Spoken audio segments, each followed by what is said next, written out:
What is up, everybody? Welcome to The Stack. I'm Alex. I'm Justin. I'm Pete. And on The Stack, we talk about a bunch of comics that have come out this week.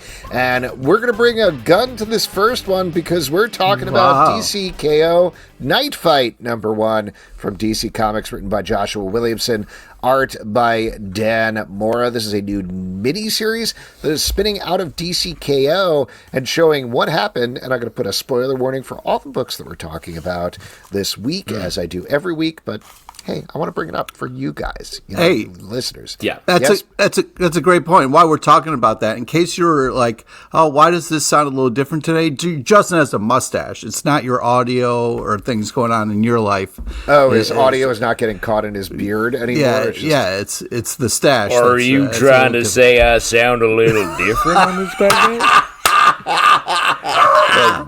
Oh, dogs are barking. Dogs are barking. I talk like that. I talk like that, and my dog started barking. That's mustache. My dogs are barking. Mustache.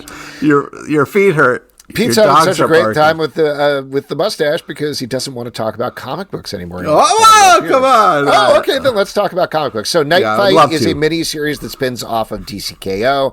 Now, the thing that happened, one of the big shockers of the first issue of DC KO is Joker killed Batman. We get a little more illumination about what is going on there, which is that Batman thought that he built a little bit of a failsafe, no pun intended, on the villain failsafe, to get out of the competition if he died so he could still help in the outside world, be in the competition.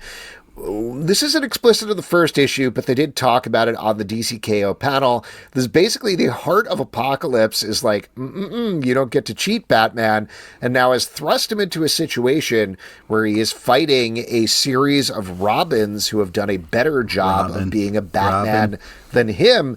And in this issue, we get to see how Dick Grayson might handle being Batman in his stead. And it turns out, in fact, very well. What do we think about this first issue, fellas? Well, I thought this was a blast. I thought this was like really kind of crazy and fun. I mean, my pool is unfortunately shot to shit, but I do think that my bracket. You're talking about our bracket. My bracket. Yeah, but also Pete has a pool in his backyard, and every night he goes out there, takes his revolver, and he shoots it at that pool. Yeah, man, you can't shoot an above ground pool. That's over. Yeah. Sorry, my mustache was talking there for me a little bit, but yeah, I just think this is so crazy and fun, and they're really kind of leaning into this. So, like, why not create a world of Robins and kind of see what would happen and all that kind of stuff. So, tons of action, amazing art. KO, let's go. I'm having a blast with this, man. The art is fantastic. There's a page, 16, 17, where there's just a little split line between the two Batman as they're running at each other that was just so smartly done. The Dan Mora art is just really crushing. And then I like the story as well. It's really uncomfortable to see Dick Grayson being nasty to Bruce Wayne. You never see Dick Grayson being a dick. Rick Grayson, the very forgettable head-injured Nightwing aside, we don't really see a story that I think we can all hit ourselves in the head until we forget.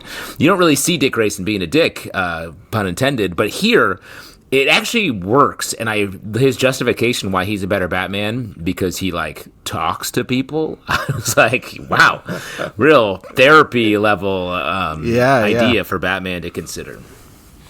We talked about this a little bit on the live show, but one of the things I was really struck with when Scott Snyder and Joshua Williamson were talking about Knightfight and other spin-offs from DC KO on the DC KO panel at New York Comic Con was, and this seems like such a obvious thing, but they really talked about why are we doing events and why are we doing these spin-offs? And you can see that thought come through here because there is the idea of, like Pete was saying, hey, it's cool to see Batman fight other Batmen that happen to be the Robins, but there's also the emotional aspect that Justin is talking about that really plays here. What does it do to Batman? What direction does it put him in that he's like, oh, maybe they are doing a better job than me. Maybe I'm not a great not the greatest hero of all time. Maybe I haven't bought it, I bought into my hype too much. And that's really interesting. I'm always a fan of seeing Batman put on his back legs. I think you don't get to see that a lot. So, he has so many legs, and I love when he's on his back ones. Totally. Also, really Alfred, cool do you think I've bought into my own hype too much? Alfred, what do you think about my hype? Have I bought into it too much? That's him sucking soup, by the way. Between He's sucking soup. Wait, Alex, when you eat soup, when you eat soup, is that what you say? You're sucking soup? Why don't you go suck some soup, bro? Yeah. Well, what would go you suck soup? Pete? Pete, if you're not going to suck soup, what would you suck? Would you be sucking on a cheesesteak? Boo! Probably. There it is. You fell sucking for on it. a cheesesteak. You forced that. Now we have to pay an actor to say "go suck soup," which is the ultimate Alex Zalvin insult. Anyway, all I was going to say is Dan Mora sucking on some soup. Let me finish. Dan Mora did some great costumes for Batman. Moving on to Planet She-Hulk #1 from Marvel. Yeah! Written by Stephanie Phillips, art by Aaron Kuder. This is spinning off of Imperial, the cosmic event, which left She-Hulk on Sakaar while Hulk went off to do some other things. And here she is still trying to grapple with being on the planet, kind of ruling the planet, a bunch of other people wanting to rule the planet. She gets caught in the middle of a quest for power from a bunch of different people. Pete, you seem pretty hyped about this one. Just take it away. So yeah, Batman is hyped at his own I love this. It doesn't suck soup. It doesn't suck soup. This is a great issue, and it's kind of a fun thing of a layer of what would you do for family, you know what I mean? Which is kind of a nice thing that we don't always see with She-Hulk. So it's kind of a fun position for her. You mean like if your cousin is like, you have to run this planet? Hey, if your cousin Can I ask you an honest question? Sure. You read this book, and what you thought is, wow, what if my brother left his kids with me? Right? Yeah, exactly. I was like, man, how many days could you watch somebody's kids? You know what I mean? Like, hey, take care of this war planet. Take care of this war planet for me. I'm only going to be gone for 5 days. It's like, oh, man. So, yeah, this is a cool premise. I love the setup. Also, what's great is to see She-Hulk reacting differently. You know what I mean? Like, we've seen Hulk run up things. So having She-Hulk be like, 5 wives? Really, bro? 5 fucking wives? This is fun. This is a breath of fresh air. This is cool to kind of see this take on this crazy war planet. So, yeah, I'm excited about all this. Tons of action, tons of fight. She's taking on a giant dragon with a giant sword. Yes, please to all of it. 5 wives? This book is great. I mean, this retroactively makes all of Imperial worth it, I feel like, to land on this book, because the art is fantastic. Like, really captures like a almost slicker version of the Planet Hulk art style, giving it its own flavor while still being true to the Sakaar look and feel. And it's just so refreshing to see this kind of story of a character who is in a strange place, maintaining her personality and charisma while also just embarking in this whole other thing. It's got a lighter feel than the Planet Hulk stuff. Plus, just one of my favorite reads of the week. Shout out to Nachos. You know what I mean? Mm-hmm. Definitely a shout out to Nachos. I really enjoyed this as well. This is not in any way diminishing Stephanie Phillips, but I will read absolutely anything that Aaron Kuder draws, so I'm always hyped to see his art.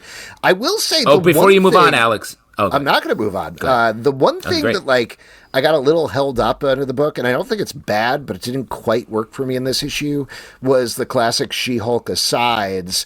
And the reason for that is I think those panels were a little too tight on the page.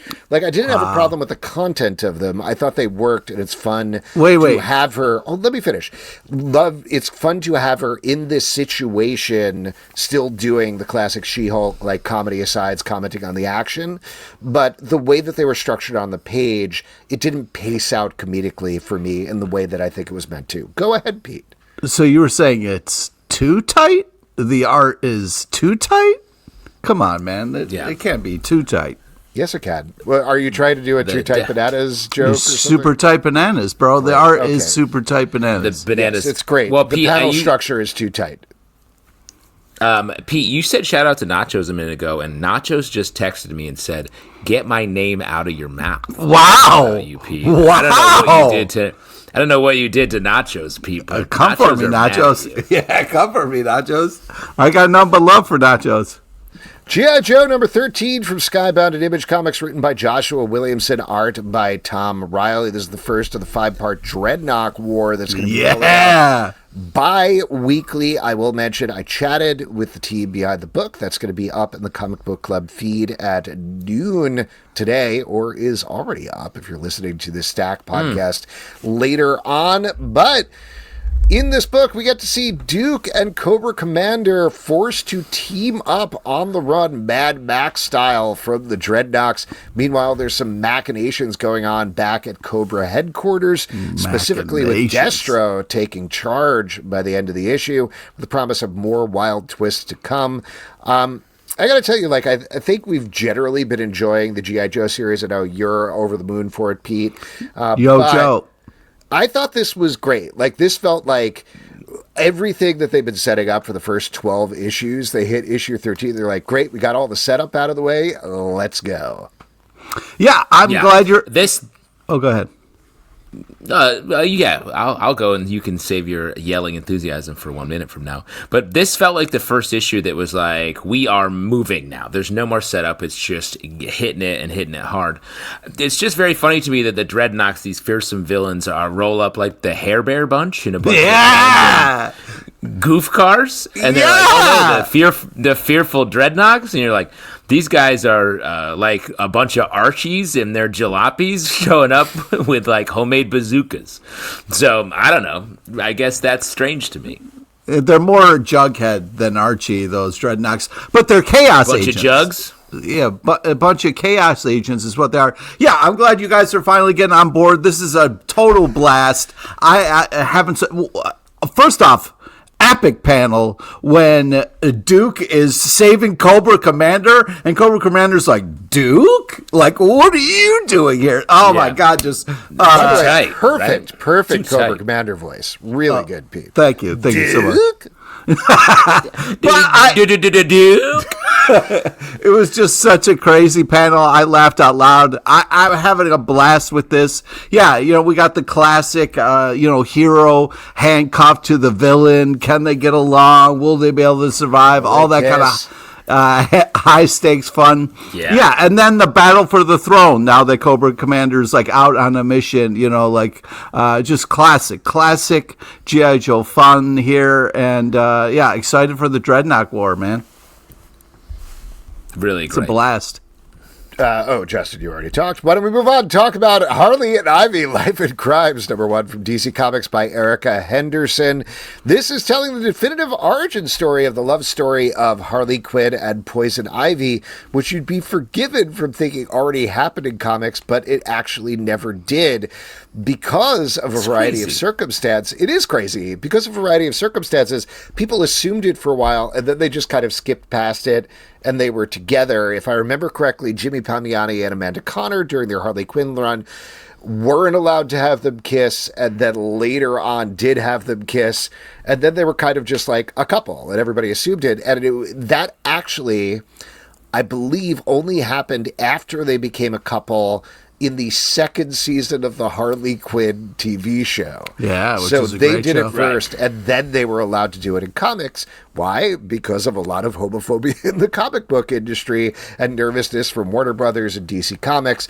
So that story of how they got together, other than us filling in the blanks between Harley broke up with Joker and then got together with Poison Ivy, is finally getting filled out here. And this is great. A great setup. Exactly what I wanted out of this. Erica Henderson, awesome art. Lovely, just enemies to lovers story here. You have these dueling narration between Harley and Ivy, where it's almost like When Harry Met Sally style, the being like, no, you got the details wrong. That's not what happened.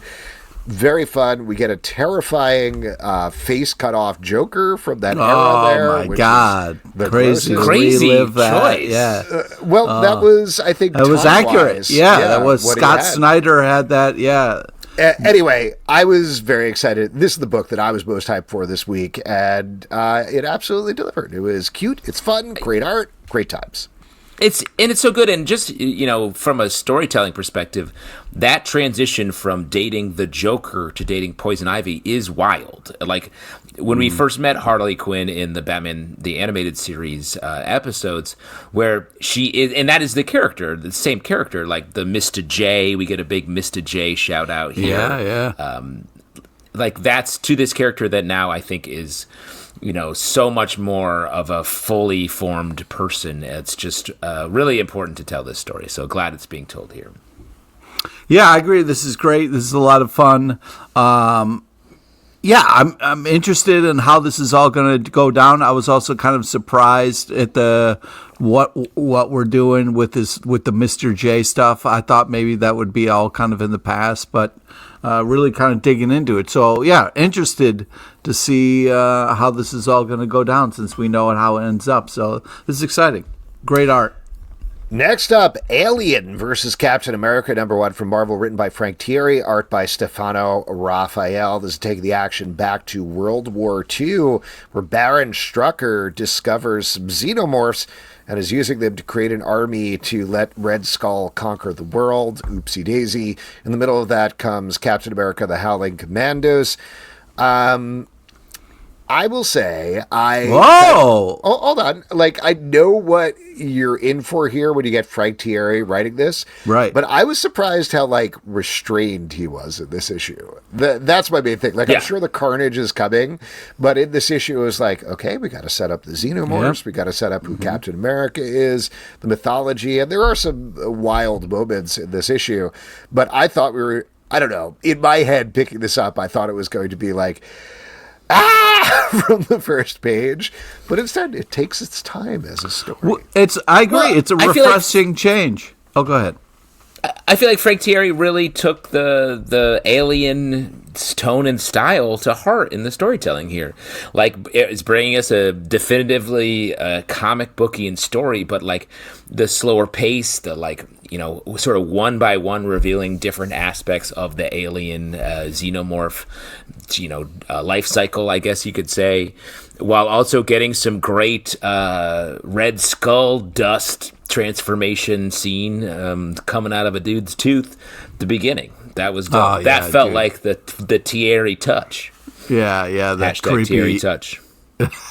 The creepy dust, the evil skull dust. Yeah, I think this is first off cool cover.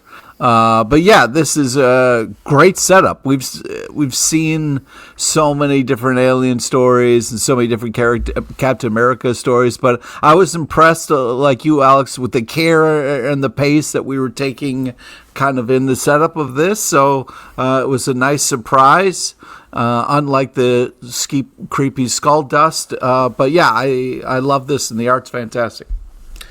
Void Rivals, #24 from Skybound and Image Comics, written by Robert Kirkman, art by Conor Hughes.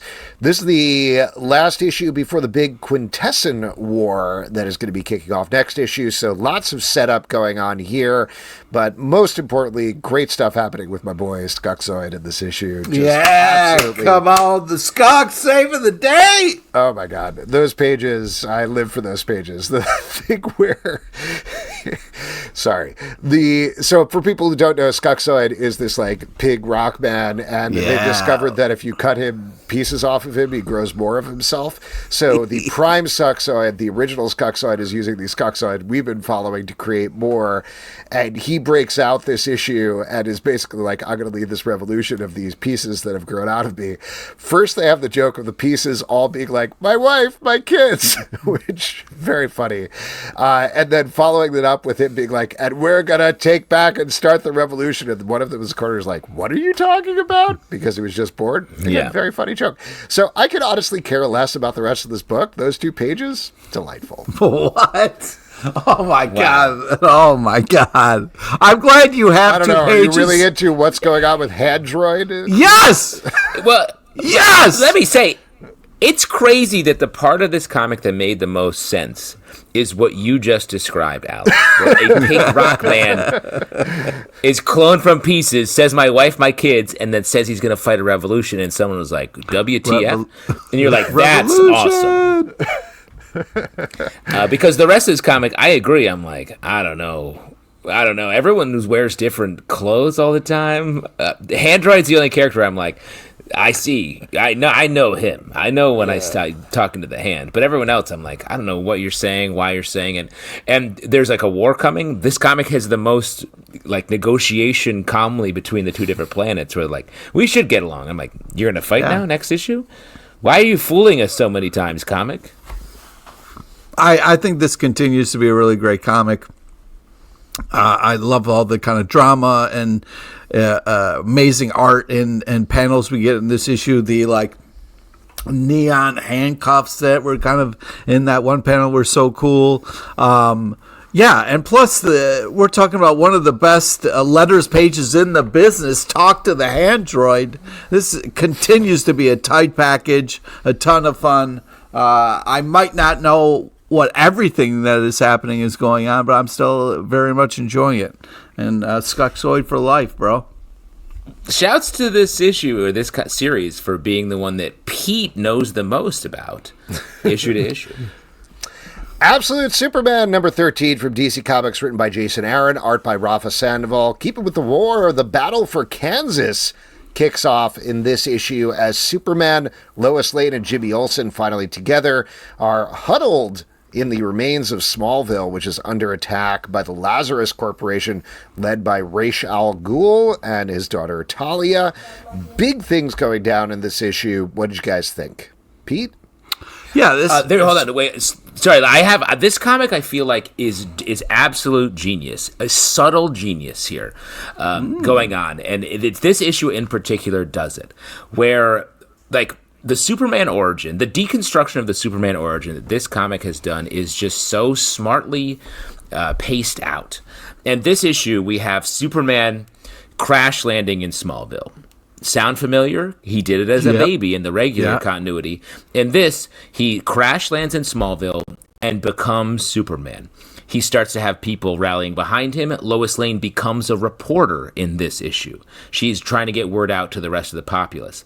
Jimmy Olsen is like, I was a shit photographer until I landed here. They called me Three Thumbs Olsen. He becomes the photographer. Like, they're so subtly doing it that I feel like it's not on. It'd be so easy to just be like, look, they're who they are now. But Jason Aaron is slow playing us so hard here, and it's working just very effectively to do it at this pace. I think that this has this kind of great epic feel to it. Love the art and the kind of pace and everything that is happening.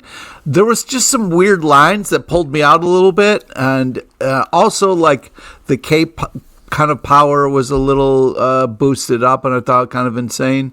But I'm enjoying this very much. You don't like a power cape? Well, I just feel like it's like, hey, I have a cape that also can protect all of the world and everyone who lives here. So I was just kind of like, wow, that's a really powerful cape that you have that's never done that before. But okay, cool. You know? It's a computer cape. Yeah, and then, cape to do more. Then the line at the end where it was like, hey, you're going to be my son. It's like, that's not how kids work, but but cool. That's been the thing that he's talked about the entire time. Like, that is, both of those things have been set up in the plot. The cape has been there since the first issue.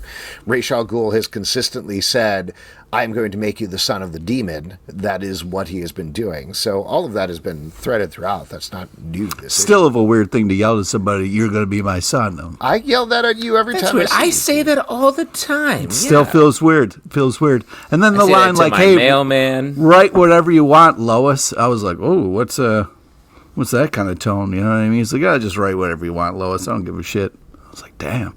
I don't think that's what was meant there. Well, interesting. You're having an interesting experience with this title. I also think this is fantastic. The art is great. The battle scenes are epic. There are some interesting tweaks on the mythology, and it gets better every issue. Moving on to Amazing Spider-Man number 15 from Marvel, written by Joe Kelly, art by Emilio Laiso. We are skipping every issue with Earth Spider-Man and Space Spider-Man. Save your question for a moment, Peter. I'm going to recap the issue and maybe it'll answer it. So in this issue set in space, Spider-Man has been fighting to get stronger, to go back and fight a guy named Hellgate, and he got a alien costume that is not a symbiote, but actually a Technarch. As we discover in this issue, it is very much still alive, and he makes a decision to bring it back to life. Some great stuff going down in this issue. Some big actions, some funny bits between Rocket and Spider-Man. Really nice twist on the symbiote mythology that riffs on it while doing something new. And then also, at the same time, some really good romance stuff at the end. All right, moving on to our next title. Oh, I'm sorry, Pete, did you have a... I just had a quick question before you get into everything that happened in the comic that I wanted to... Why is Daddy not kissing Mary Jane? Was that your question? No, and that's a horrible impression of me. I wanted to see... You should really listen to one of these podcasts. Yeah, if you play back the podcast, that was very accurate. Oh, yeah. Okay. Also, that was my Cobra Commander voice. Oh, well, interesting. Also, Pete, suck soup.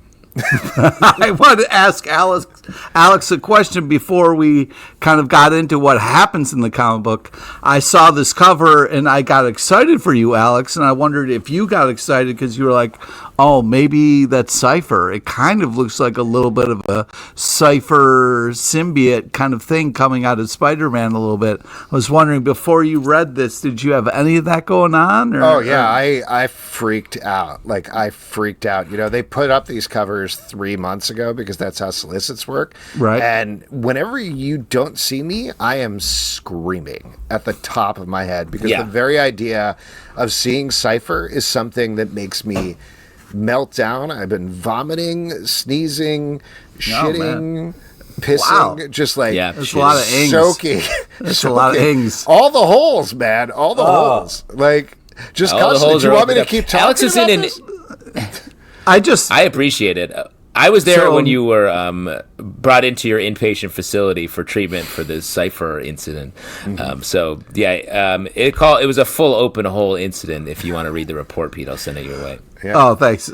So, no, guess not. But I do agree with you that this is a lot of fun. I think this is a very cool idea. I think Joe Kelly is doing some great stuff here. I mean, other than the kiss, I was having a great time. I think, this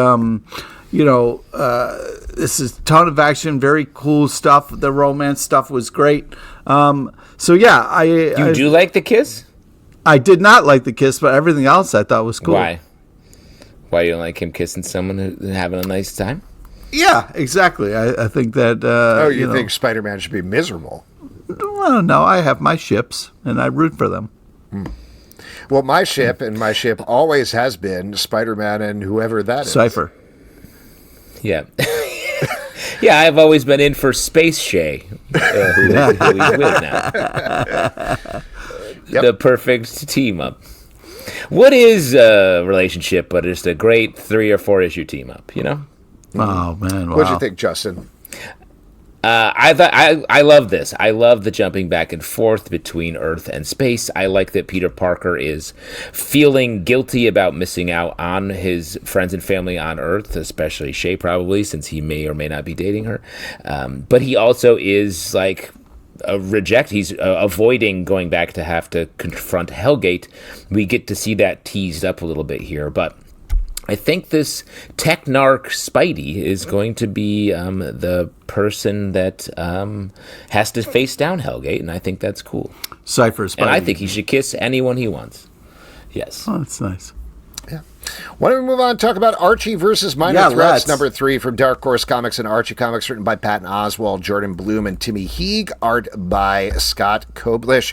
In the end of the last issue, as usually happens with these sort of crossovers, everybody switched. So the Archie gang is now dark supervillains over in Twilight City, and the Minor Threats gang is earnest, squeaky clean teens living in Riverdale. Things tend to get a little more mixed up by the end of the issue.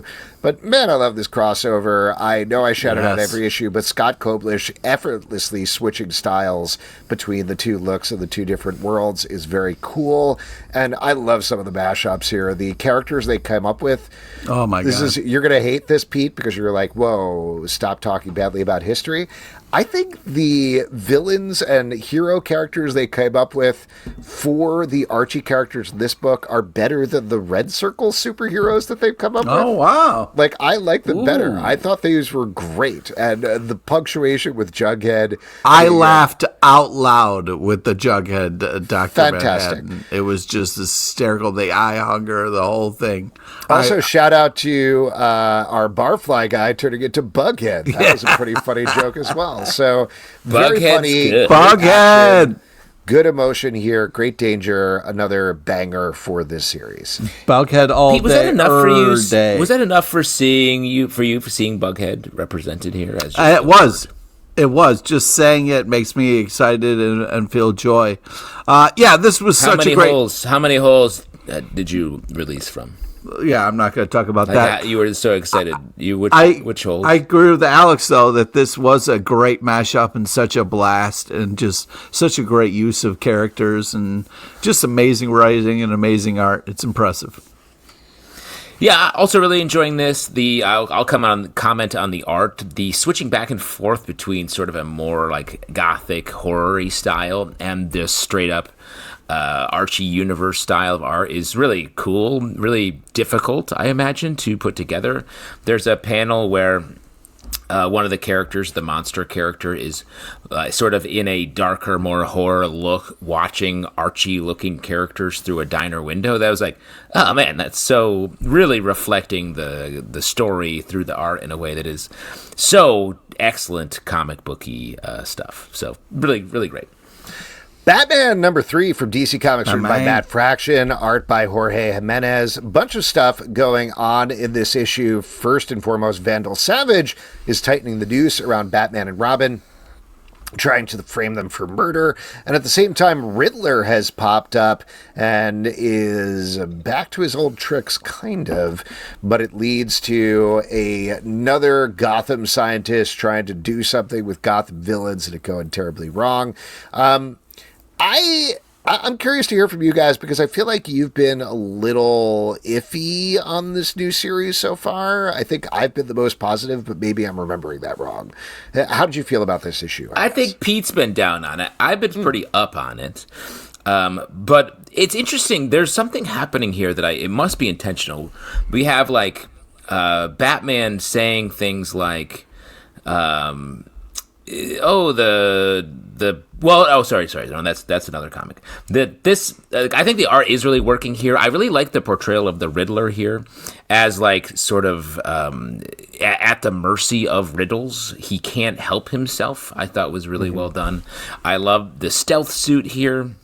There's a lot of cool stuff going on. We're seeing a lot of the other characters here. And the way, what I was going to say that now I'm figuring out is that there's like references here to being like, oh, the same old thing happening again. And I think that's intentional for a writer to put that in there. And I don't know why, because that's sort of referencing the fact that we're seeing ideas we've seen before, like the Batman being framed, cops out to kill Batman and Robin. So I don't know. What do you guys think about that? Well, this is looking ahead, and this is not a spoiler because I don't actually know how it happens because they haven't said anything about it, but there's a big new villain that's supposed to be coming next issue, I think, called the Minotaur, and what the Minotaur certainly implies is a maze. So perhaps there is something to what you're saying, Justin, that there's something about, like, there is a bigger game being played here with Batman to make him hit his greatest hits in a certain way, or remix his greatest hits because he is trapped perhaps in a maze of his past adventures or something. That could be the Minotaur famous... Batman the Animated Series Minotaur Riddler episode from back in the day. Interesting. Nice shout out. I also really enjoyed this. I think that I have mixed feelings about the new suit. I mean, lights on a bat suit just seems like that's a kind of problematic, for stealth. But I do think that, like, love the Alfred stuff. Very touching, very fun. The old kicked in the nuts bit was really a fun thing there. And so, yeah, I'm having a blast with this. I love the pace and the action of it. I do think it's interesting because we have read so many Batman stories and we have seen things done so many different ways. So it is kind of a little meta and weird when they're kind of commenting on stuff that we haven't seen before. But it didn't hit me as weird as it hit you, it seemed, Justin. But yeah, I think this is in great hands and really doing some great stuff. And now the revelation has begun once again. The age of revelation is upon us. I don't think we made a decision whether we were talking about all of these or not. Revelations. So we're going to keep talking about all of them, I guess. I think we should. Yeah, I think we should. I like them. Specifically, and I know I said we weren't going to overall talk about stuff, and I'll just mention we're going to talk about Amazing X-Men #2, Binary #2, Laura Kinney Sabretooth #2, and Longshots #2. The thing that we've a lot of twos. A lot of #2s, all #2s, all month long. Tracks. Makes sense. The thing that we've been talking about all along or I've been harping on about this event not having a spine, I think you start to see a little more of the direction, at least in some of the books here. It's still not quite there, and maybe I'm not totally into it, but particularly Amazing X-Men, obviously Jed MacKay is sort of like the showrunner of this event, so you're getting more of the hints of things that are to come in that book. But I also felt like in the other ones as well, they're starting to touch on okay, here's the overall arc of where we're going, and I like that a little bit better. Still mixed about some of the titles, but that's my take. Yeah, I mean, I agree with you. There's a reveal that happens here that I will spoil, that Cyclops is out here with these X-Men, and they're sort of trying to figure out what to do. They think they have a plan. And there's a thing where it's hey, we don't care that you're here. We sent our Scott back in time to stop this. I was oh, that's a great central idea. So that makes Scott, this past Scott who's stuck in the future, the underdog. And it gives him a real drive to try to save this world by rallying the X-Men, which he tries to do at the end of this issue with Psylocke. And I am dumbfounded why that wasn't the end of the first issue in Age of Revelation Alpha.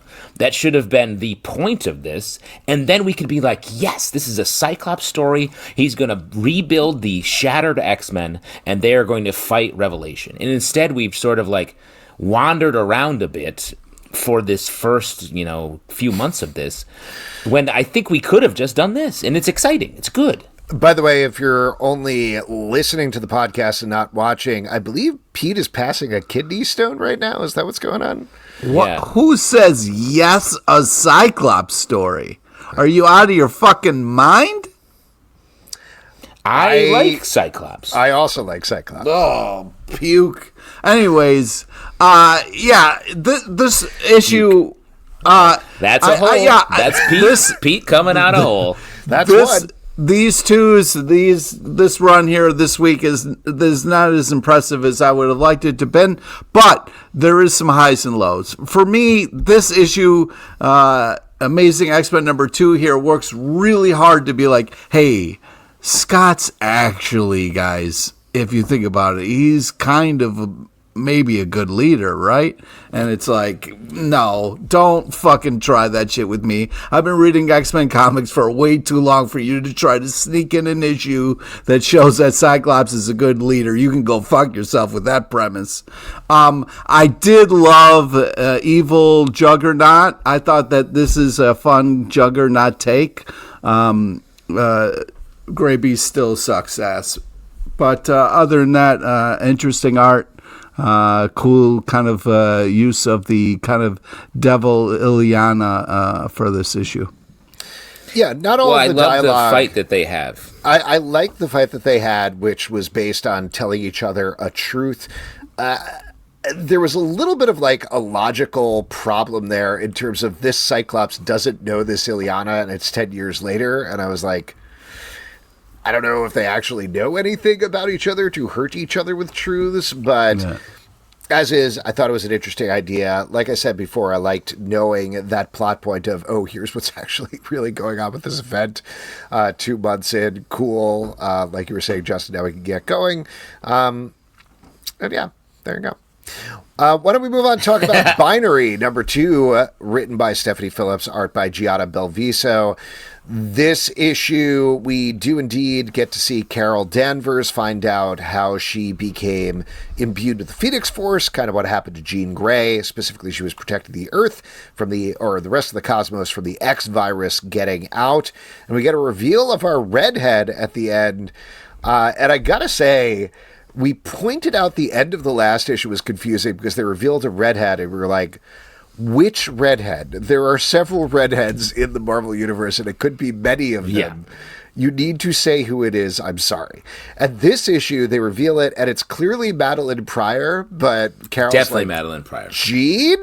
Yeah. And I was like, no, just say Madeline. Why are we being so secretive and confusing about this thing? That was so confusing. It was a weird thing because it was like, hey, I'm going to talk to Jean, who is this Phoenix bird, and I'm going to have a conversation with Jean, and then I get the reveal that it looks like Jean, but it's not Jean, but then I'm going to confuse the reader by going, Jean? I'm going, you can't talk to the bird Jean the whole time and then do a Jean reveal at the end. That just makes no fucking sense. We were just talking to Jean. You can't be like, Jean?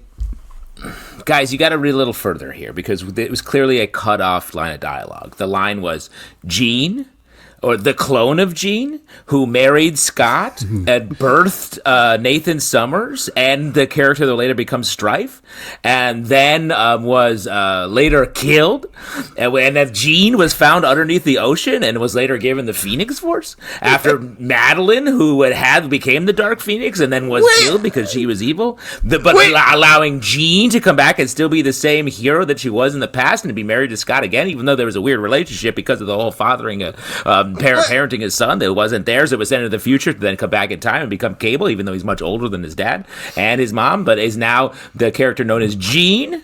Wait, so you're saying that was all there, but because I'm not classically trained as an actor, I missed it? It's not even acting. It's just, reading. You're reading. It seemed like it was all the acting.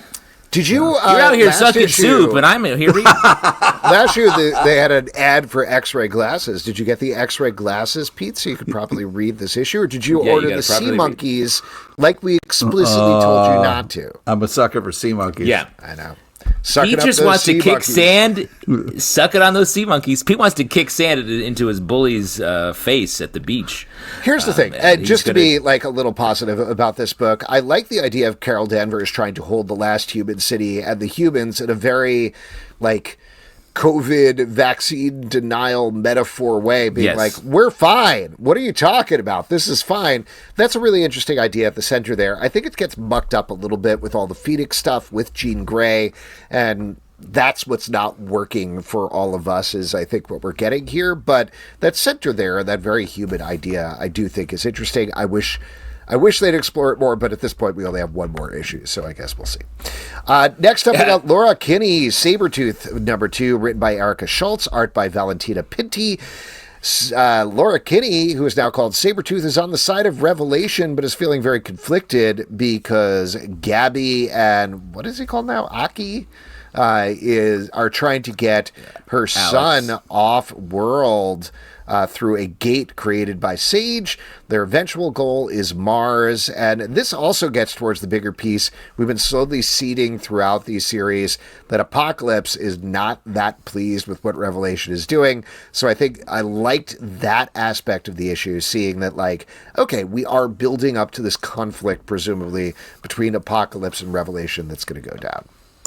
Well, let's talk about that for a second, because I agree with you. This is like a big step in that direction. But we had the origin of that idea was in the Age of Revelation anthology, where one of the stories had Professor X going to Oraco being like, hey, man, your boy's fucking up the Earth. And he's like, huh? As if Apocalypse is just not reading the news, I guess. But like, how's the story going to play out? Like, Apocalypse with Professor X is going to come down and fight Revelation, and we're going to root for. We're going to be on the side of. We're going to root for, because it seems we like really want the outcome to be. I don't know. I think this ends up in a place where like the entire Earth is destroyed, right? Like everything is destroyed, everything's in ruins, and Scott's like, "Ooh, yeah, we really need to stop that from happening," and that's where they go back and he just murks Doug. Yeah. He's like, "Hey, Doug, don't do that." I don't know. I do think it's an interesting idea of the reveal at the end here, where it's like, because this is an interesting comic. I love the art. There was tons of action, and it's kind of like, okay, Sabretooth here seems like on the wrong side, and we got this kind of reveal that's like, hey, don't worry, if you hate Revelations, we all kind of hate them. Apocalypse is going to be the real bad, and it's like, oh, phew, relief. But then it's like, well, why did we build up Revelations if it really was? Well, no, at the end of not this issue of Amazing X-Men, they reveal that Revelation is going to destroy the Earth, so he's the bad guy. Apocalypse and Professor X are going to try to stop him, so we're on their side. But just to talk about this book, I do think there's some conflicted dynamics going on that Erica Schultz writes very well with Laura Kinney. She clearly has a really good handle on the character, and that comes through, particularly with like a really devastating scene with Sage towards the end there, or Page with Sage Page, if you will. So I did like Sage. That. But let's turn and talk about my favorite book on the stands right now, Longshots #2, written by Jonathan Hickman and Jerry Duggan, art by Alan Robinson. I think, Justin, you pointed this out with the first issue, that you were like, why are you doing a parody of this event in the middle of this event? I agree with you. Just roasting it. At the same time, as insane as it is that this is happening and probably should not be happening, it's still great. Everything in this book is great, as you have this team of absolutely doomed pseudo-heroes, including Bishop. There's a great bit in the middle where somebody's like, yes. Hey, you don't have the Winter Soldier's arm, you have Cable's arm. And he's like, oh, man, and peels off the star. They have a whole bit going on with Cable's arm and time travel. Multiple people are dying. Wonder Man is being super weird about his relationship with Hellcat. The character dynamics are so funny. All the stuff going on with Mojo and Longshot trying to get a better contract, and the X-Babies. Great. Every page of this is great. A treasure. It is. Month. Let me highlight an exchange between baby Colossus and baby Wolverine. That's not their names, but they're like, don't forget to vote on which of the cast will get tomorrow's first kill. It rhymes with Flavin. And which member is most likely to get a teammate killed? That rhymes with Blavin. And which member is most likely to get Me Too'd? Yeah, I didn't like that. What? I didn't like that joke. That pulled me right out of that. Well, but then read the dialogue that follows that up. Which isn't cool, but also rhymes with Craven. Yeah, I didn't like that. Was that the win that you wanted, Alex? Nope. Yeah. But at least there is that extra piece of dialogue. They're recognizing it's not. Yes, no. Making a joke that isn't great and being like, "Hey, that's not great," is not. But I mean, it's saying someone gets. It pulled me right out of it. I was having a great time, and then they made a Me Too joke, and I was like, "Yikes, bro!" Saying someone's getting Me Too'd, it's like it's just a very old thing to say. Like it's an old person thing to say. I feel like so. Like it was just a strange thing that was coming out of one of the X-Babies in the morning show parody that they were doing at the top of this. But I agree with you, Alex. This book is so strange. It's very surprising in an event where there's a lot of hit or miss. This is a hit in a like weird area.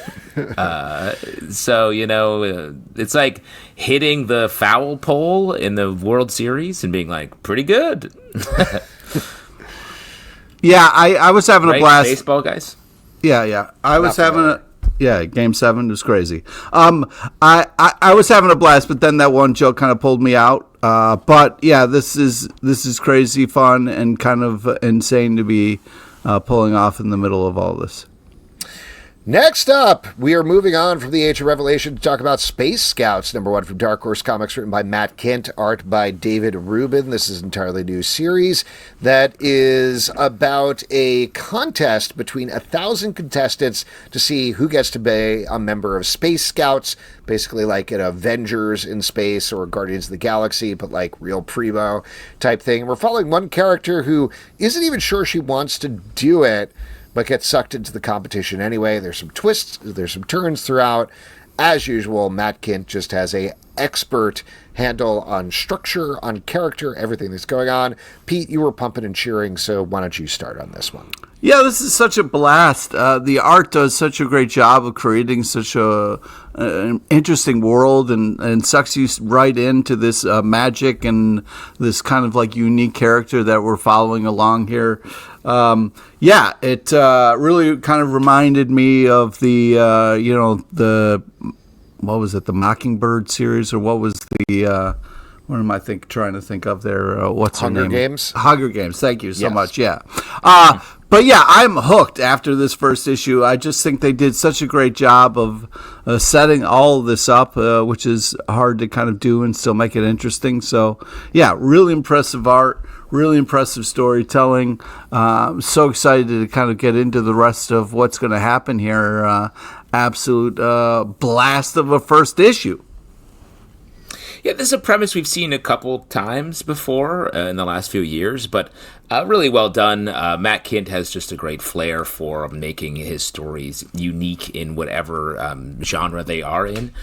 This is really, really fun. There's definitely some suspicious areas that are seeded but not really exploited here. And a lot happens in this issue. This really goes much further than I thought it would in issue #1.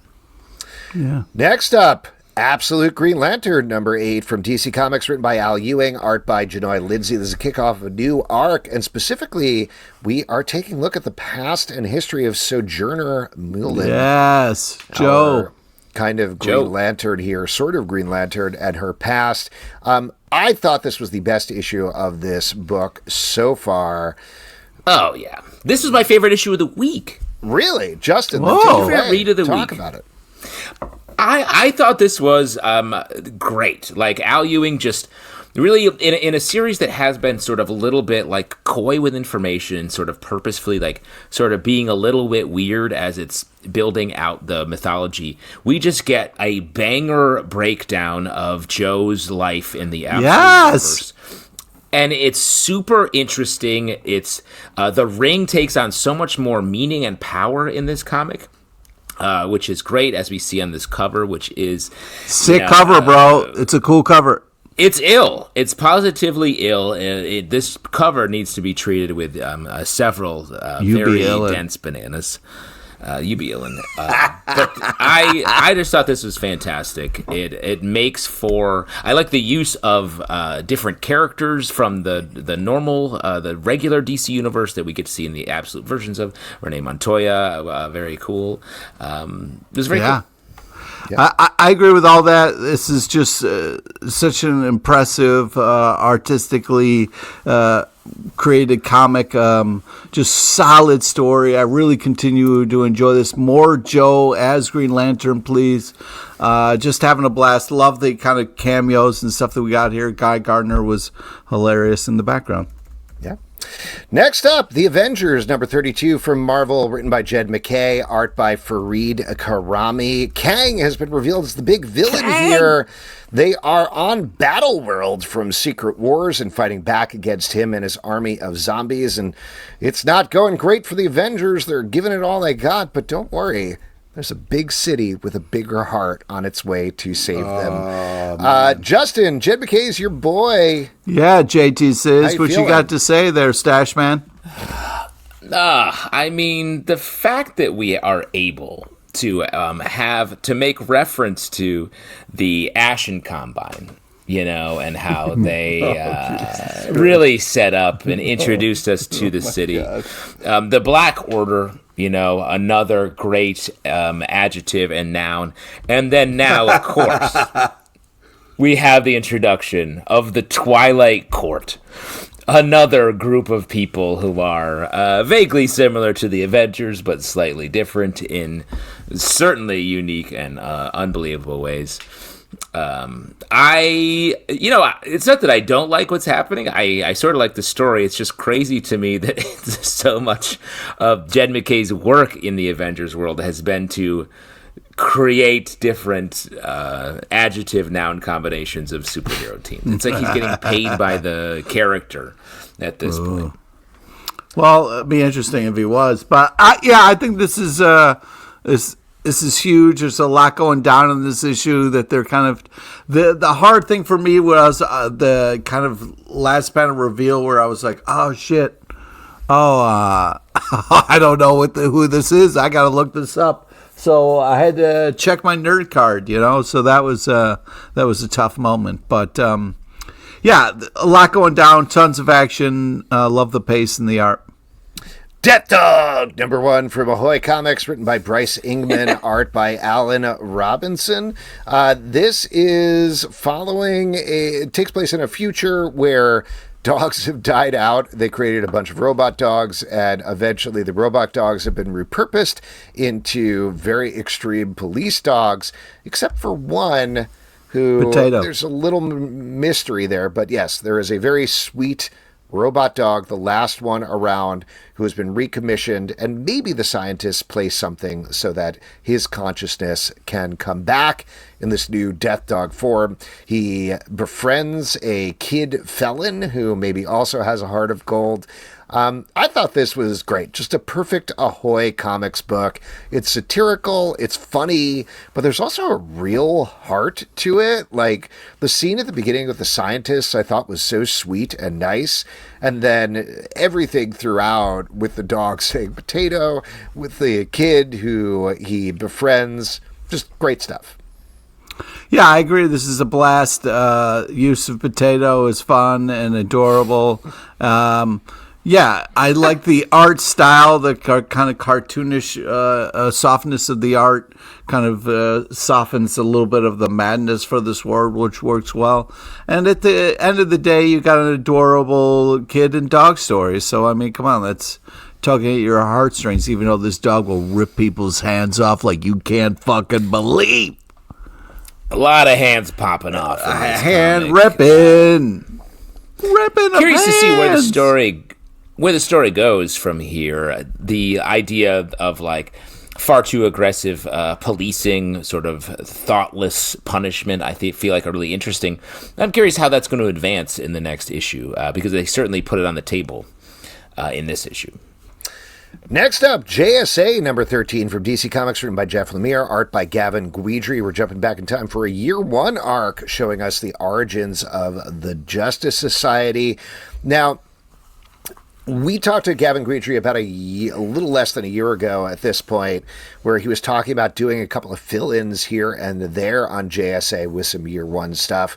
But it seems like they're blowing that out into a whole arc, and I couldn't be happier, not only because this is like a sweet spot for the JSA, having them as mystery men investigating a murder. That's just great. That's exactly where you want to see them.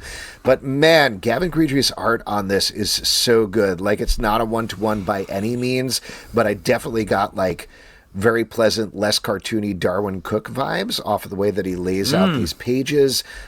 This is everything that I want from a JSA title. I am hyped out all my holes. Wow, look at you. There it is. Hole hyping. Alex. Oh, man. All his holes are hyped. Catchphrase machine tonight. My holes are open and ready to receive more JSA. Wow. Does that work? This man is deeply ill. Go ahead. I also really like this. The art does have like a nice sort of contrast between like a lot of bright pages and sort of a menacing darkness for some of the other ones. I love characters like Our Man. You just don't get to see them, and to have them be in their disparate pocket where they're not super involved in a larger convoluted plot like a lot of JSA stories where there's so many characters that need to be folded in. I like the focus we get here. So I'm definitely fully in on this year one arc. Yeah, fold in the cheese. Yeah, I think that this is just old-timey fun here. This is great. Fantastic setup, amazing art, classic kind of Nazi hijinks. So, yeah, this is an absolute blast. Yeah. Next up, Echo, Seeker of Truth, #1 from Marvel, written by Taboo and B. Earl and Melissa Flores, art by Jim Tieri and Kyle Charles. This is a Marvel Voices issue. It's telling two different tales of Echo, one that redefines her powers in a surprising way.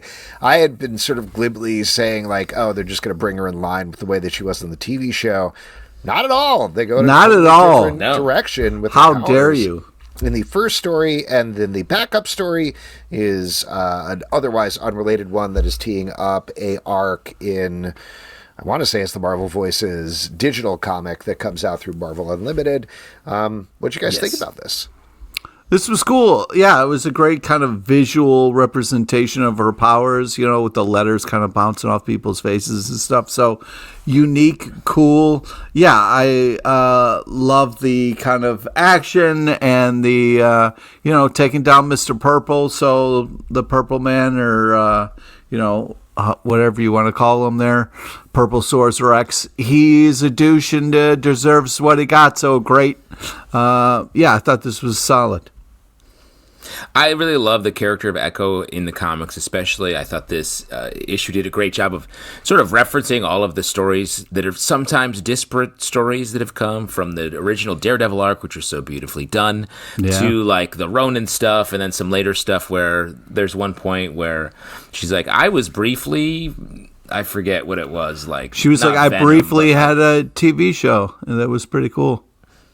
Yeah, I don't think she referenced Phoenix. She was briefly the Phoenix. Phoenix, that's it. Yeah. Is Phoenix. I was like, what a funny thing to throw in here.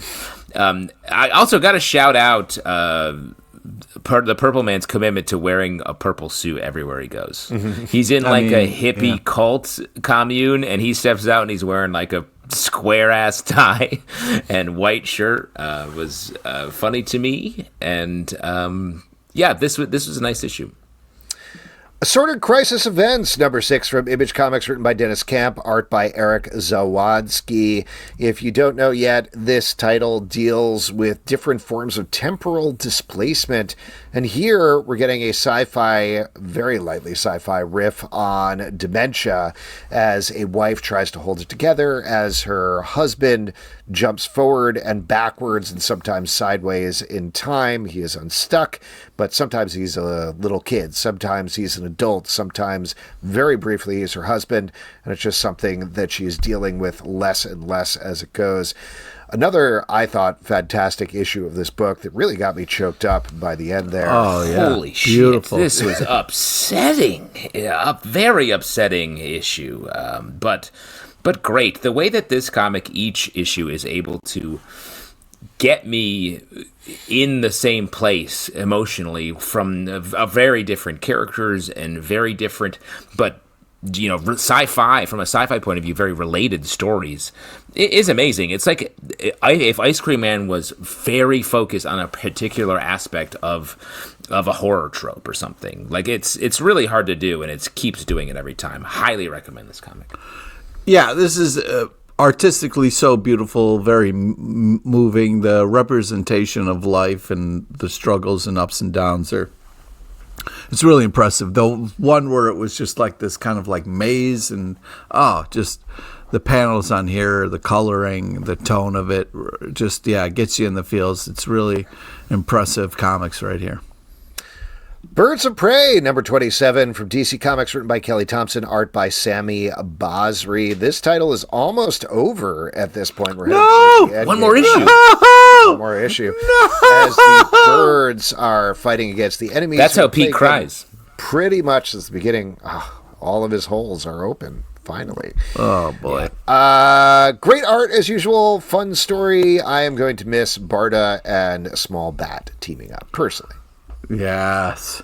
I'm also going to miss the crap out of this. Barda, the Gargoyle Queen, is just such a fun characterization of her, and I'm having a blast with this. I don't want this to ever to end, so this is breaking my heart.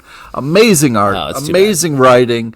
This team is phenomenal. I don't ever want them to stop going on Avengers together because they work so well together. It's I love this comic. Yeah, I mean, we've said this is one of the most consistent comics on the stands, and the fact that they're able to really pass the baton back and forth between the characters from the writing and art point of view is very amazing. Barda is the star of this comic in a fun way that I think that's the thing I'm going to miss the most.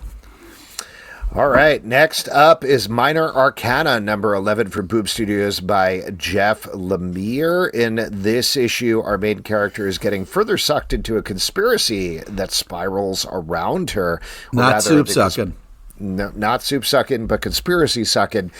Specifically, it is gathering around her, and she is somewhat unaware of what's going on while she continues to explore her powers and finds out something surprising about her mom. I'm really liking this. I don't have too much more to say other than Jeff Lemire is also very consistent. But what do you guys think? Yeah, I agree. This continues to be fantastic, unbelievable art. A lot goes down in this issue as far as like powers and things that are concerned. And I'm excited to see what's going to happen next. I think this is creative and cool in all the right ways. Yeah, I like this as well. It's a nicely unfolding plot that's been happening over the series here. Like it's been, it's taken its time, and it's been. I'm surprised that we're on issue 11, and it feels like it moved really quickly for the first few issues, and now it's really settled in. On the live show, Frank Barbieri talked about like doing sort of slow comics, like slowing down the storytelling. It feels like this comic sort of realized it could just sort of ease into the water a little bit, and we're getting it here, while at the same time getting some of the bigger revelations here. Did Frank talk about this comic at all on the show, or? He did not talk about this comic. We really should have talked to him. We should have talked to him. We should have. Yeah. Cheetah and Cheshire robbed the Justice League, number 4 from DC Comics, written by Greg Rucka, art by Nicholas Scott. In this issue, the team is finally ready to rob the Justice League, head up to the Watchtower and take it to them. But one problem is they find out Wonder Woman is there, and nobody believes that Cheetah is going to be able to hold it together when she does. I'm really enjoying this. I like the slow burn build of the heist throughout this series.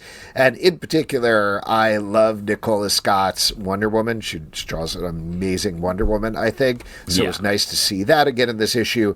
Pete, I know you've been a little iffier about this because of the pace. Feeling it any better this issue? Yes, thank you. Yes, I am. I feel like some things really kind of clicked in this issue. We're really getting close to the actual heist, which is exciting.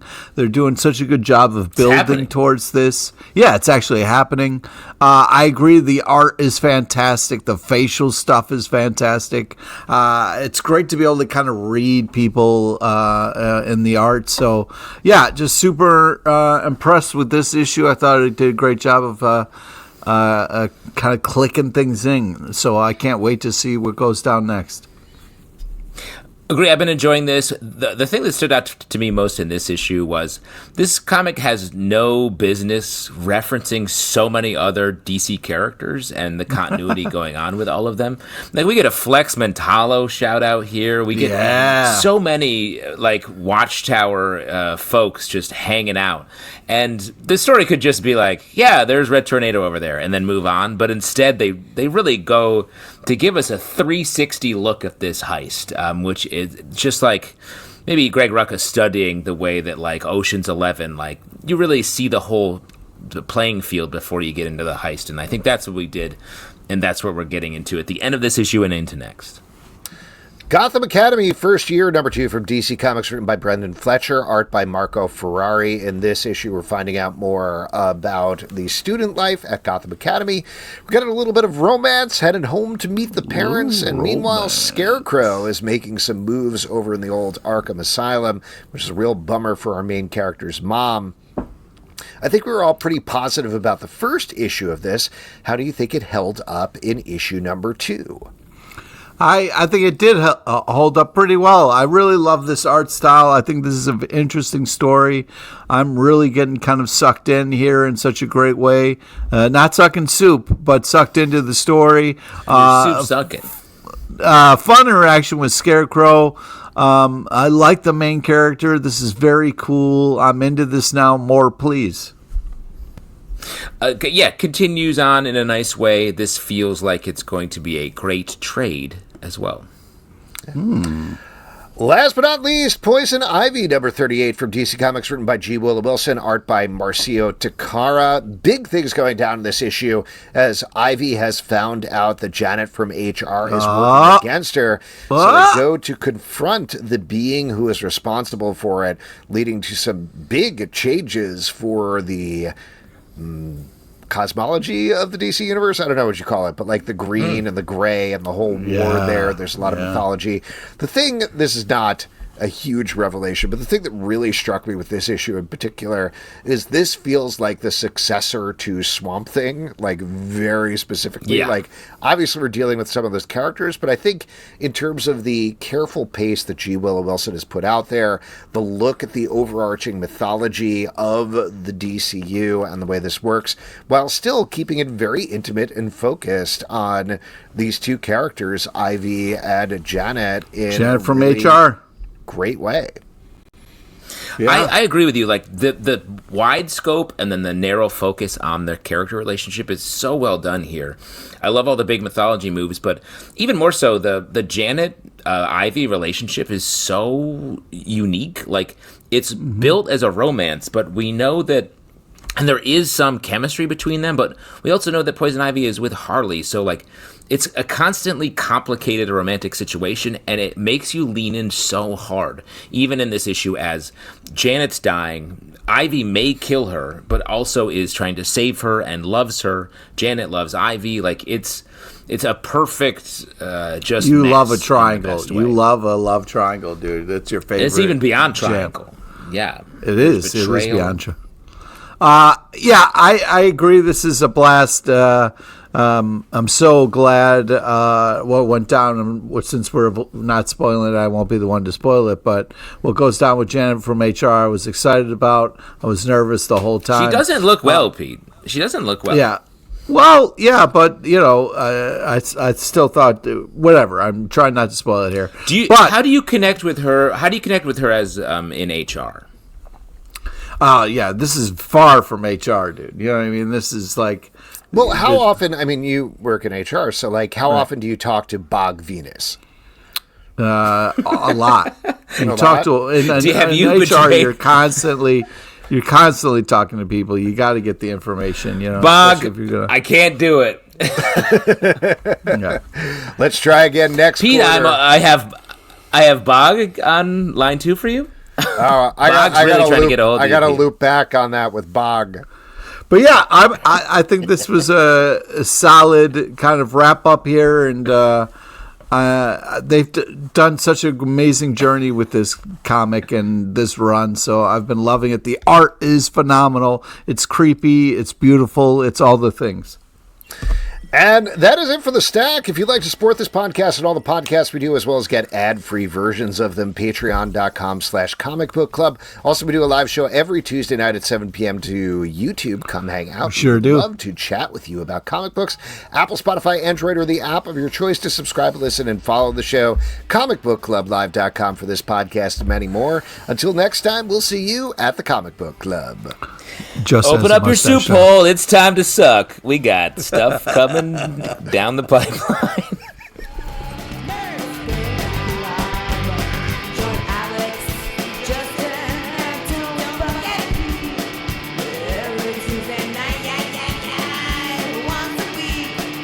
Blow your